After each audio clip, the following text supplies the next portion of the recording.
Lin এবং season এই দুইটা জিনিসের উপরে সাদামাটাভাবে আমরা জানি ইল্লিন এটা মহান রব্বুল আলামিনের কুদরতের কেরেশমার তৈরি একটা জান্নাতের অংশ। ইল্লিন কোরআনে পাকে মহান রব্বুল আলামিন ইরশাদ করেছেন, কাল্লা ইন্না কিতাবাল আবরারি লাফি ইল্লিয়িন।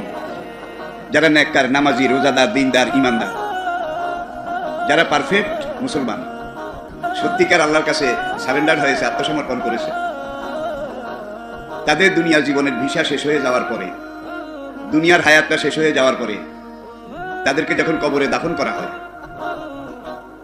কালা রাসূলুল্লাহ সাল্লাল্লাহু আলাইহি ওয়াসাল্লাম, আল কবরু আউয়ালু মানজিলিন মিন মানাজিলিল আখিরাহ।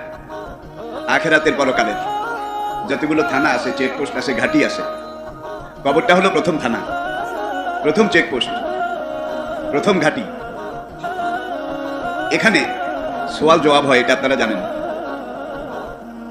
এখানে আরেকটা জিনিস বুঝার মতো আছে, সেটা হলো আল্লাহ পাক মানুষের পাপ পুণ্য, নেকি বদি, ভালো মন্দ, এটা শাস্তি দেওয়ার জন্যে কবরের কোনো দরকার নেই, কোনো জরুরতও নেই। অনেক মানুষ সুন্দরবনে কাঠ কাটতে যায়, মধু সংগ্রহ করতে যায়, তাদেরকে বাঘে খেয়ে ফেলে, তাদের তো কোনো কবরই হয় না। আবার অনেক মানুষ সাগরে মাছ ধরতে গিয়ে সেখানে ঝড় তুফান উঠে তাদের ট্রল আর নৌকা ডুবে সাগরে ডুবে মরে যায়। সাগরের অসংখ্য মাছ তাদের শরীরটাকে খুঁটে খুঁটে খেয়ে ফেলে। একজন মানুষের দেহ হাজারো লাখো মাছের পেটে যায়, নাকি যায় না? অনেক মানুষ আগুন লেগে তার কামরার ভিতরে জ্বলে পুড়ে ছাই আঙ্গার হয়ে যায়, শরীর বলতে কিছু থাকে না।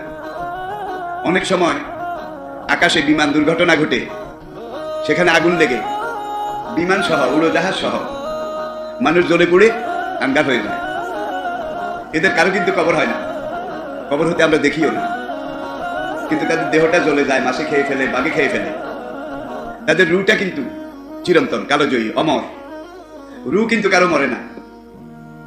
দেহের মৃত্যু আসে, ধ্বংস আসে, শরীরটা পচে যায়, গলে যায়, কিন্তু রুটা মরেও না, পচেও না, গলেও না। রু আলমে আরওয়াহ থেকে প্রথমে মায়ের পেটে এসেছে। মায়ের পেটে নির্ধারিত একটা সময় থাকার পরে রু একটা শরীর নিয়ে, বাচ্চা শিশুর দেহ নিয়ে দুনিয়াতে এসেছে। দুনিয়াতে কতদিন থাকবে, হায়াত যেটাকে আমরা বলি, এটা কোনো মানুষ জানে না, কোনো প্রাণী, কোনো জীব জানে না। কিন্তু যেখান থেকে রুটা পাঠানো হয়েছে সেখানে এটা দপ্তর আছে।